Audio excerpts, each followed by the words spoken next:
오늘 하나님께서 주신 말씀은 구약성경 룻기 4장 14절부터 15절까지 말씀입니다.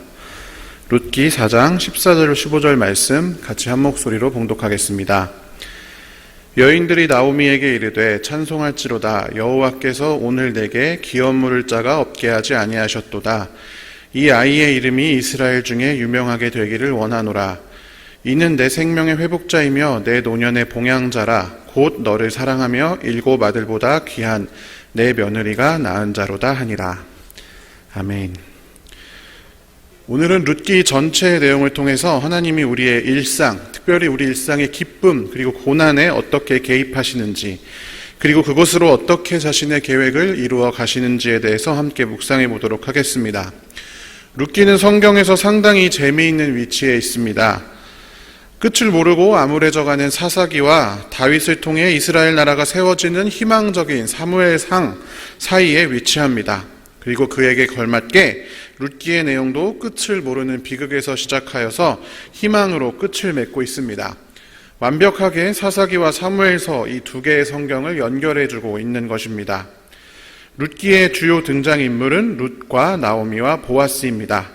그 외에 여러 인물들이 나오지만 가장 중요한 인물들은 이 셋이고, 이 세 사람과의 관계에서 모든 사건이 이루어져 갑니다. 룻기 1장에 보면 먼저 나오미가 등장을 합니다. 나오미는 엘리멜렉이라고 하는 사람의 부인이었습니다.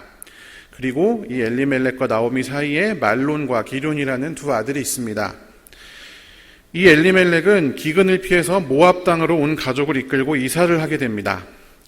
그리고 그 모압 땅에서 말론과 기럐은 모압 여인을 아내로 맞이하게 되는데, 하나는 오르바이고 다른 한 명은 바로 룻입니다. 그런데 나오미에게 비극이 발생합니다.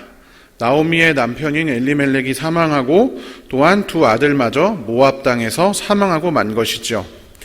졸지에 세 과부만이 모압 땅에 남게 되었습니다. 이스라엘 사람이었던 나오미는 더 이상 모압에 남을 이유가 없어졌습니다. 그래서 친척들이 남아있는 고향으로 돌아가고자 했습니다. 그런데 나오미는 과부가, 특별히 모압 사람, 이방인 과부가 이스라엘에서 살아가는 것이 얼마나 어려운지 잘 알고 있었습니다.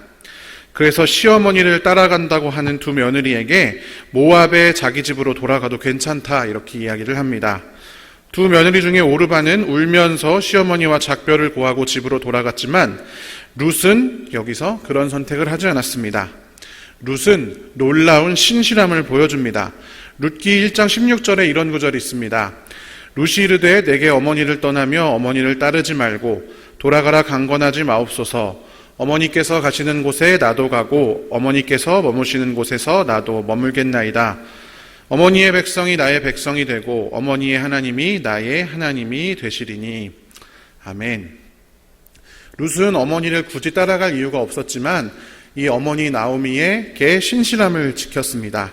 이렇게 나오미는 룻과 함께 이스라엘로 돌아오게 됩니다. 그리고 고향에 돌아온 나오미는 자신의 이름을 쓰다라는 뜻을 가진 마라로 고쳐 부르도록 합니다. 자신의 인생이 절망으로 맞춰질 수밖에 없음을 자신의 이름을 통해 표현하는 것이었죠. 이렇게 룻기 1장은 죽음과 비극으로 시작이 됩니다. 2장에서는 먹을 것이 필요한 룻이 보아스의 밭으로 가서 이삭을 줍게 됩니다. 그런데 보아스는 나오미의 친척이었습니다. 그래서 나오미와 룻의 이야기를 들어서 이미 알고 있었습니다. 그리고 보아스는 이 룻의 이야기를 알고 있었기 때문에 룻을 발견하고서는 그에게 관용, 헤세드라고 번역되는 그 관용을 베풀어 줍니다. 이방인이자 이민자 그리고 과부인 룻에게 은혜를 베풀어 준 것이죠. 이것은 사실 자신이 뭔가 관대하고 관용해서라기보다는 하나님의 말씀에 순종한 것입니다. 신명기 24장 19절에 이런 구절이 있습니다. 내가 밭에서 곡식을 벨 때에 그 한 뭇을 밭에 잊어버렸거든 다시 가서 가져오지 말고 나그네와 고아와 과부를 위하여 남겨두라. 그리하면 내 하나님 여호와께서 내 손으로 하는 모든 일에 복을 내리시리라. 아멘. 그렇게 룻에게 보아스는 은혜를 베풀고 하나님께서 그에게 복 주시기를 기도합니다. 룻이 돌아가서 나오미에게 이 이야기를 전하자 나오미가 매우 기뻐하면서 보아스가 우리 가문의 기업 물을 자임을 알려줍니다. 기업물을 자라는 것은 어떤 남자가 아내, 자녀, 땅을 남기고 죽었을 때에 그 과부와 결혼하여서 가문을 지키고 유지하는 그 당시의 문화적 관습이었습니다. 그리고 이것을 알고 있었던 나오미는 룻을 보아스와 결혼시켜서 가문에 회복할 계획을 세웁니다. 보아스는 타작마당에서 잠을 자고 있었는데 그때 몰래 룻이 살짝 이불을 들고 그 옆에 다가옵니다. 깜짝 놀라 잠에서 깨어난 보아스는 시어머니와 또 그의 가문 위에서 이러한 일까지 벌인 롯의 신실함에 대해서 또 한번 감탄하게 됩니다. 그리고 그녀를 이 밤에와 나를 유혹하는 여인이라 말하지 않고 현숙한 여인이다 이렇게 부르게 되지요. 그리고 롯에게 약속합니다. 내가 당신과 결혼하고 당신의 기업을 물을 자가 되겠다 이렇게 약속을 하게 됩니다. 그런데 한 가지 문제가 있었습니다. 보아스보다 가까운 친족이 있었기 때문입니다. 그는 이 기업 무르는 행위에 우선권이 있었습니다. 그래서 그가 먼저 기업을 무르기로 결정한다면 이 보아스가 개입할 수가 없었습니다. 그런데 이 친족은 이방 여인이자 과부인, 특히 이 모압 사람이었던 룻과 결혼하는 것이 싫었기 때문에 이 기업 무르는 권리를 포기합니다. 반면 보아스는 룻의 진면목, 참모습, 이방 여인, 과부라고 하는 그의 조건이 아니라 룻의 참모습을 알았기 때문에 룻과의 약속대로 이방 여인인 룻과 결혼을 하고 기업을 무르게 됩니다. 룻이 그에게 신실함을 보여주었던 것처럼 보아스도 그에게 자신의 신실함을 보여주었던 것입니다. 이제 마지막 4장에서 1장의 모든 비극이 반전이 됩니다.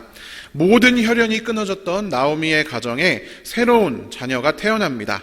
그리고 쓰다, 마라라고 불렸던 이 나오미의 기쁨이 다시금 회복이 됩니다.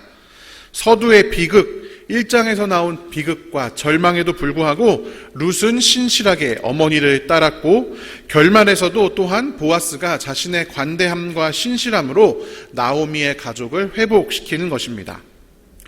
그런데 이 룻기를 읽다 보면 매우 재미있는 것이 한 가지가 있습니다. 룻기에서는 한 번도 하나님이 하시는 일을 직접 언급하지 않습니다. 하나님이 거의 등장하지 않는다라고 해도 과언이 아닙니다. 단지 하나님의 섭리가 모든 장면 뒤에서 인물들의 상황과 선택을 통해서 이야기를 엮어가는 것을 이 룻기는 보여주고 있습니다. 나오미는 자신의 비극을 심판이다 이렇게 생각하였지만 하나님의 진정한 계획은 그 슬픔에서 회복하는 것이었습니다. 그리고 그 과정에서 룻의 담대함과 또한 룻의 신실함, 그 나오미를 향한 신실함을 통해서 나오미의 삶을 치유하십니다. 또한 현명하고 위대한 농부였던 보아스, 이 보아스의 관대함과 신실함도 사용하셔서 그분의 구원을 이루십니다. 하나님을 신실하게 순종하는 자기 백성을 통해서 온 세상의 구원을 이루어 가시는 것입니다.